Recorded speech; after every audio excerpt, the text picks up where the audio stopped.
As we have seen, activists Madsen and Kirk admitted to using an emotion propaganda campaign to change American views regarding homosexuality. Another tactic they freely acknowledge promoting is the very thing Kristen Powers and Miriam Grossman have revealed, a deliberate censorship campaign to change American views on sexuality. In their admittedly successful attempt to convince Americans of their agenda, they divided everyone into three camps: friends, homosexuals, and others favorable to the cause; ambivalent skeptics, those who are not strongly convicted either way; and intransigents, those that will never be convinced. Their target audience were those in the middle, those ambivalent skeptics who could be influenced emotionally.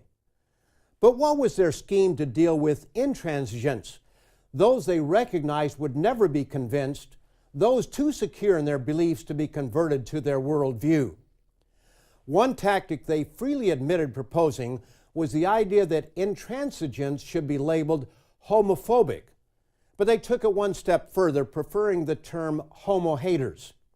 They left no room for even polite dissenting opinion. You are either afraid of them or hate them.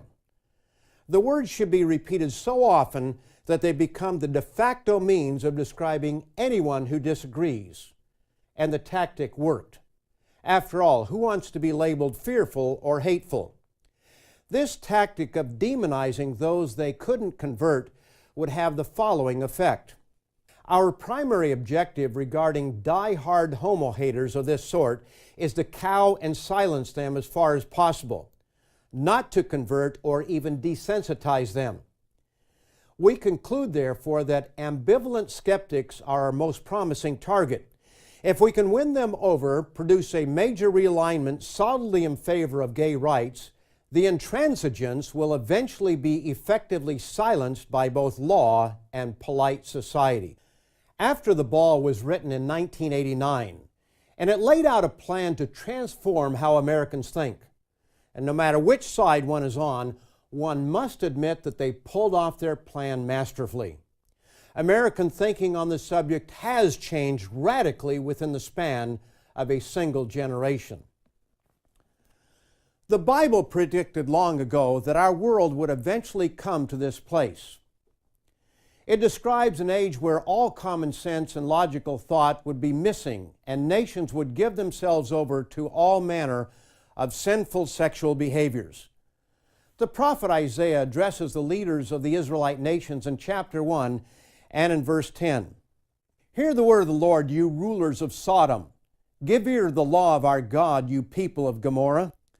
The ancient cities of Sodom and Gomorrah exercised total liberality in sexual behavior, vaunting adultery, fornication, and various homosexual practices, all behaviors that the Bible guides us away from for our safety and our happiness.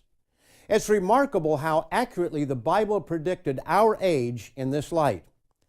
For example, did you realize that the prophet Ezekiel used the exact word the LGBT lobby uses to describe themselves?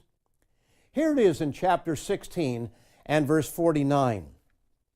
Look, this was the iniquity of your sister Sodom. She and her daughter had, and here it is, pride, fullness of food, and abundance of idleness.